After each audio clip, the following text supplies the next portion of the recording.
General Marcus Rodriguez stood at the edge of the training compound, watching the morning exercises unfold before him. The Nevada sun beat down mercilessly on the recruits as they crawled through obstacle courses designed to break the weak and forge the strong. Steam rose from their uniforms as sweat mixed with desert dust, creating streaks of mud that painted their faces like war masks. Rodriguez had seen thousands of soldiers pass through these gates, but today felt different somehow. The general's weathered hands gripped his coffee mug tighter as he observed the group struggling through the rope climb section. These weren't ordinary military recruits. They were candidates for the Special Operations Support Unit, a relatively new division designed to provide specialized backup for elite forces. Most would wash out within the first week. The statistics were brutal but necessary. Only those with exceptional mental and physical capabilities could handle what lay ahead. Rodriguez's attention was drawn to one particular recruit who moved differently from the others. While most scrambled and fought against the obstacles, this person flowed through them with an efficiency that spoke of prior training. The general squinted against the bright sunlight, trying to get a better look. The recruit was smaller in stature than the others, moving with precision rather than brute force. Something about the way they navigated the course triggered a memory he couldn't quite place. The training sergeant's whistle pierced the morning air, signaling the end of the obstacle course segment. Recruits collapsed where they stood, chests heaving as they gulped down water from their canteens. The general decided this was the perfect moment to address the group. He strode across the sandy training ground, his polished boots creating small clouds of dust with each step. "Listen up, soldiers!" Rodriguez's voice carried across the compound with the authority of 3 decades in uniform. The recruits immediately snapped to attention, despite their exhaustion. "What you've just completed is child's play compared to what awaits you in the field. The enemies you'll face won't give you time to catch your breath or take a water break."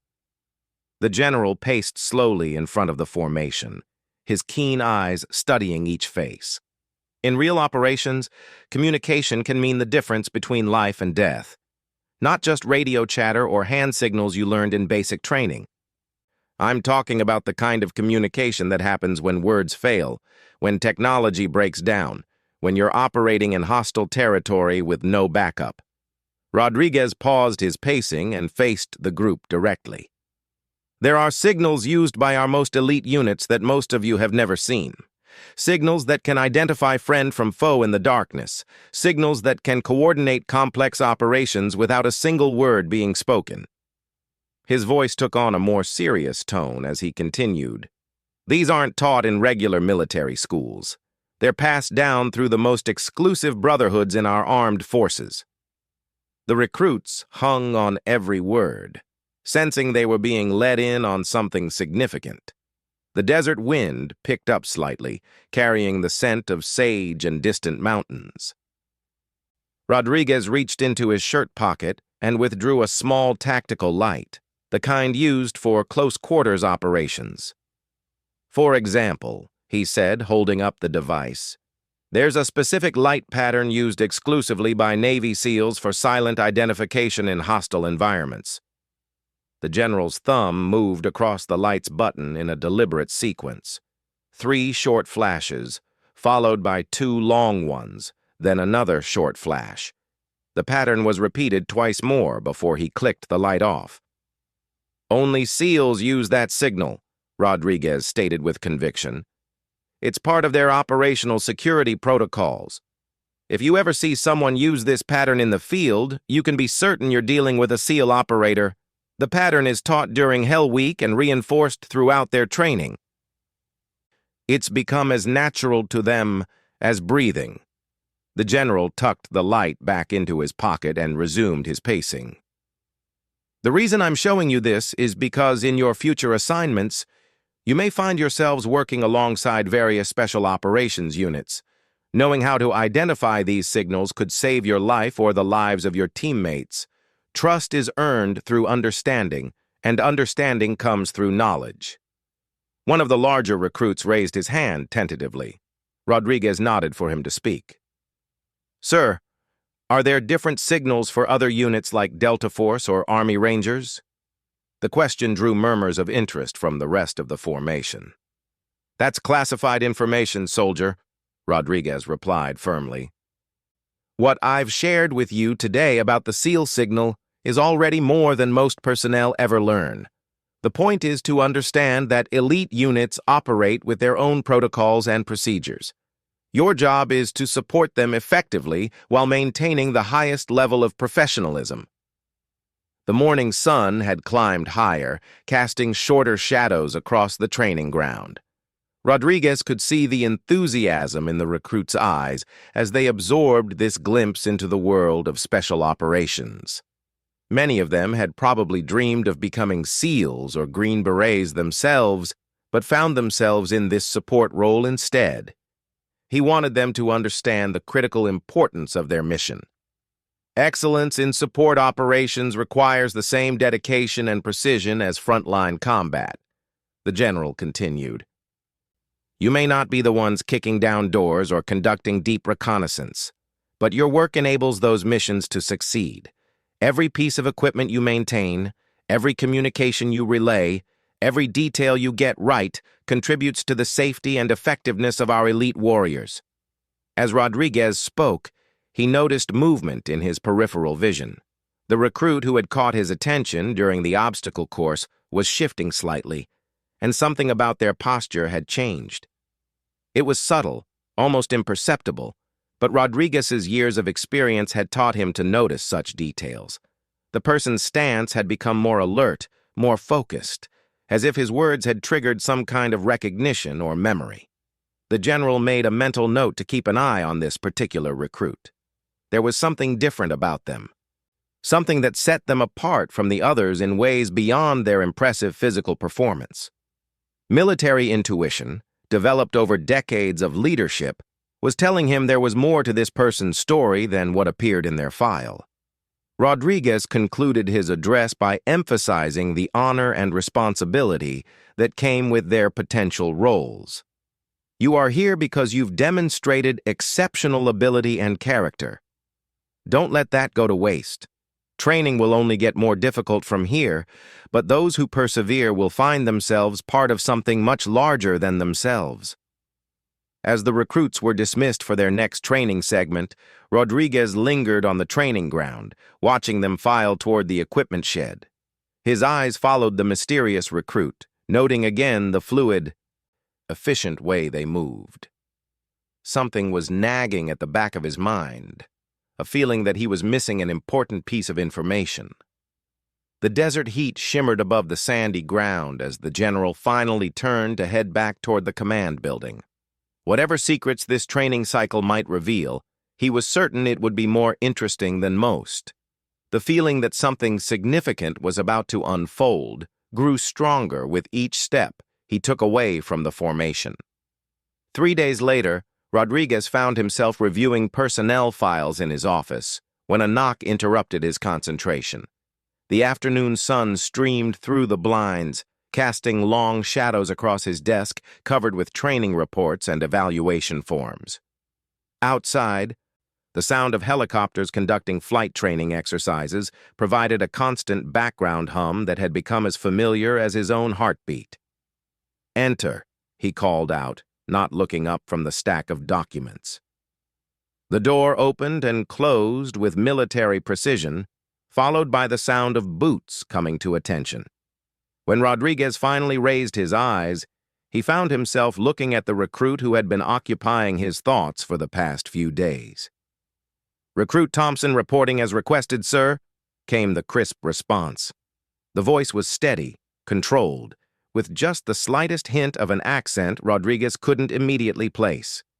Now that he had a chance to observe more closely, he could see that Thompson was indeed smaller in stature than most recruits.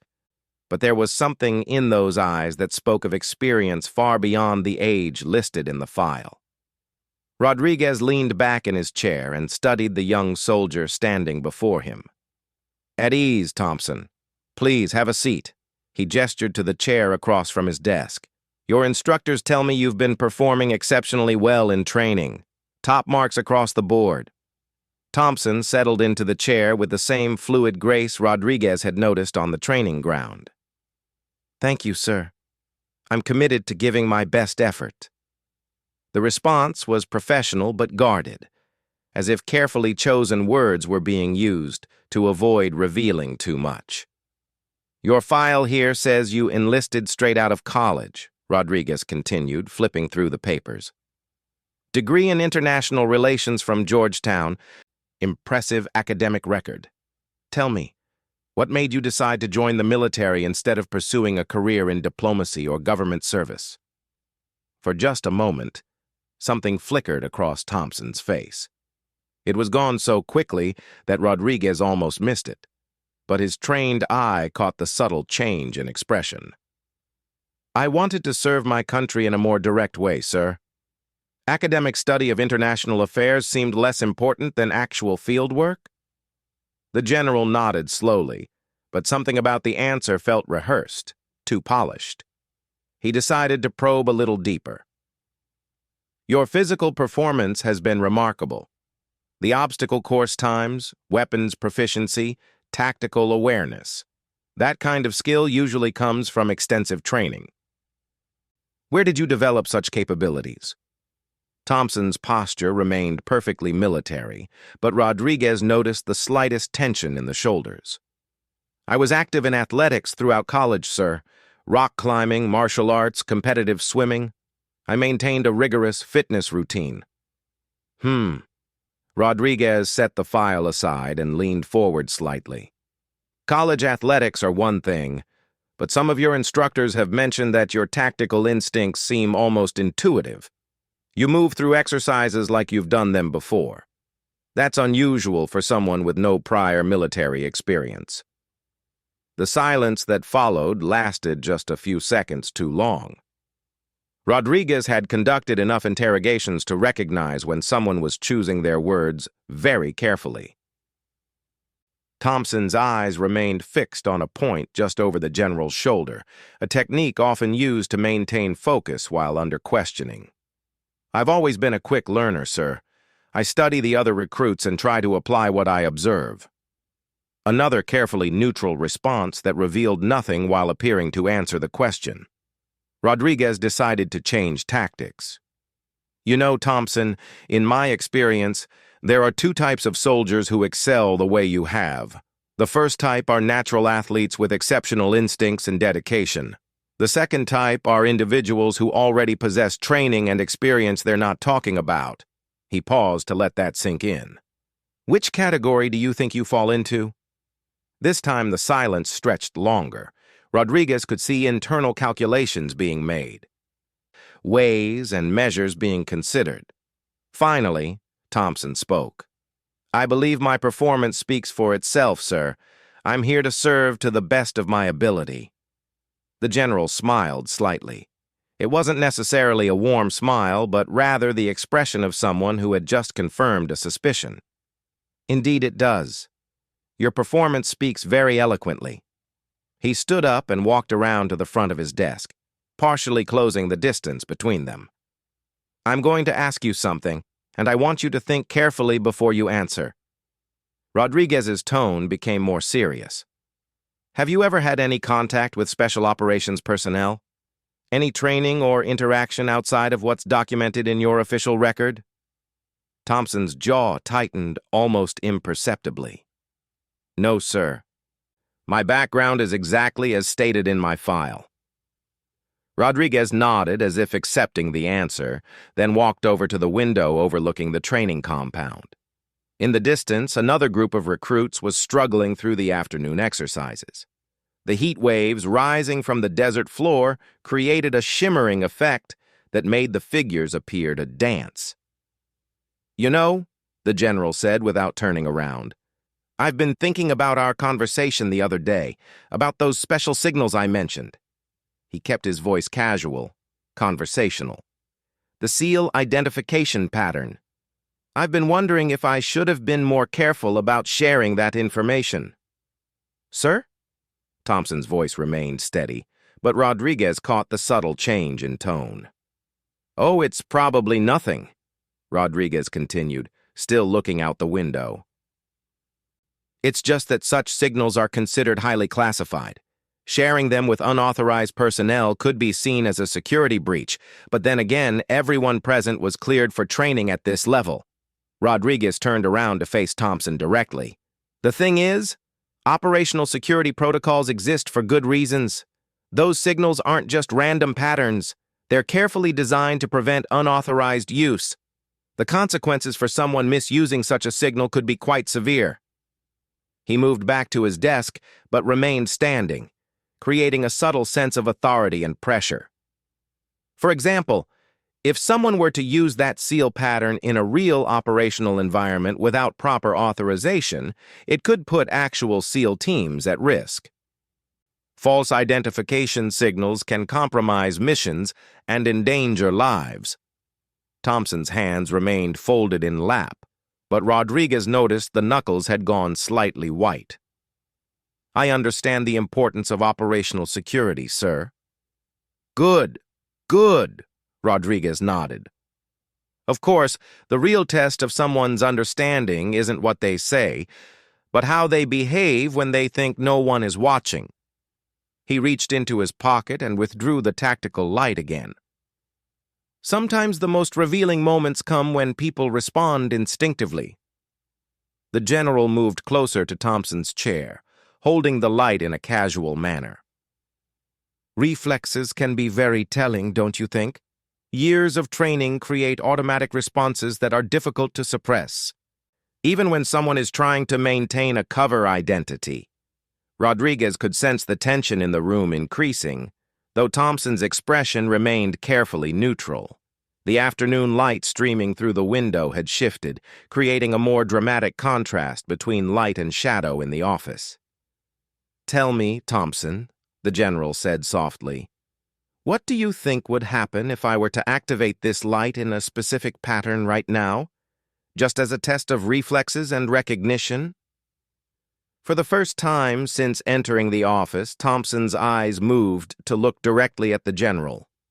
There was something in that gaze that Rodriguez recognized immediately. It was the look of a professional being backed into a corner, the expression of someone whose carefully constructed facade was beginning to crack under pressure. "I'm not sure what you mean, sir," Thompson replied, but the words came out slightly strained. Rodriguez smiled again, this time with genuine satisfaction. "Oh, I think you know exactly what I mean." His thumb hovered over the light's activation button. "The question is whether you're going to continue this charade or finally tell me who you really are." The desert wind picked up outside, rattling the window blinds slightly. In the distance, a helicopter's rotors grew louder as it approached the landing pad. Rodriguez waited, knowing that sometimes the most important revelations came in moments of absolute silence, when the weight of truth finally became too heavy for deception to bear. Rodriguez's thumb pressed the tactical light's button, sending the familiar pattern into the afternoon shadows of his office. 3 short flashes, 2 long ones, then another short flash. The sequence repeated twice more, just as he had demonstrated to the recruits days earlier. The light cut through the dim space between them like a silent question mark hanging in the air. What happened next would haunt Rodriguez for weeks to come. Without hesitation, without even a moment of confusion or delay, Thompson's hand moved to the small pen light attached to the uniform collar. The response came instantly, automatically, like breathing. 3 short flashes, 2 long ones, then a short flash. The exact same pattern, executed with the precision of someone who had performed this sequence hundreds of times under stress. The general's blood went cold as the realization hit him like a physical blow. Thompson hadn't just recognized the signal. Thompson had responded with it. The muscle memory, the instantaneous reaction, the perfect timing. These weren't the actions of someone who had merely observed the pattern. These were the reflexes of someone for whom this signal was as natural as their own name. "Dear God," Rodriguez whispered, lowering his light with hands that had begun to tremble slightly. "Who are you?" Thompson sat perfectly still for a long moment, the pen light still held in an unwavering grip. The afternoon shadows seemed to deepen around them as the weight of the revelation settled into the room. When Thompson finally spoke, the voice carried a completely different quality, harder, more authoritative, stripped of the careful neutrality that had characterized every previous interaction. "Chief Petty Officer Sarah Thompson, Team 5, Naval Special Warfare Development Group." The words came out crisp and clear, each syllable pronounced with the confidence of someone finally dropping a heavy disguise. "Though I'd prefer if that information stayed in this room, sir." Rodriguez sank into his chair as if his legs had suddenly lost the ability to support him. Naval Special Warfare Development Group, DevGru, the most elite of the elite, the unit that most people knew only by its unofficial designation, SEAL Team 6. He was looking at one of the most highly trained special operations soldiers in the entire United States military. "DevGru," he repeated slowly, his mind racing to process the implications. "But you're supposed to be a college graduate with no military experience. Your file, your background check, everything, all fabricated, sir. With respect, that's what we do." Thompson's posture had shifted entirely now, revealing the bearing of a seasoned operator who had spent years in hostile environments. "My actual service record is classified at levels that don't officially exist. What you're seeing is a legend, a cover identity created for this specific mission." The general rubbed his temples, feeling a headache building behind his eyes. "Mission? What mission? This is a training compound for support personnel, not a DevGru operation." Thompson leaned forward slightly, and Rodriguez could now see the operational awareness in those eyes that he had somehow missed before. "Sir, with your permission, I need to brief you on something that was supposed to remain compartmentalized. But given what just happened, I think you've earned the right to know why I'm really here." Rodriguez gestured for Thompson to continue, his mind still reeling from the discovery that one of the most secretive military units in existence had planted an operator in his training program. 3 months ago, intelligence services identified a potential security breach in special operations training protocols. Someone has been selling classified tactical information to foreign buyers, including hand signals, radio frequencies, and operational procedures. The leak appears to be coming from within the military training establishment. The pieces began falling into place in Rodriguez's mind. "And you're here to identify the source." "Exactly. My mission is to pose as a recruit and observe the training process, looking for any unauthorized dissemination of classified information or suspicious behavior among personnel." Thompson paused, choosing words carefully. "The SEAL signal you demonstrated the other day? That specific pattern hasn't been used operationally for over 2 years. It was retired precisely because of suspected compromise." Rodriguez felt a chill run down his spine. "Compromised?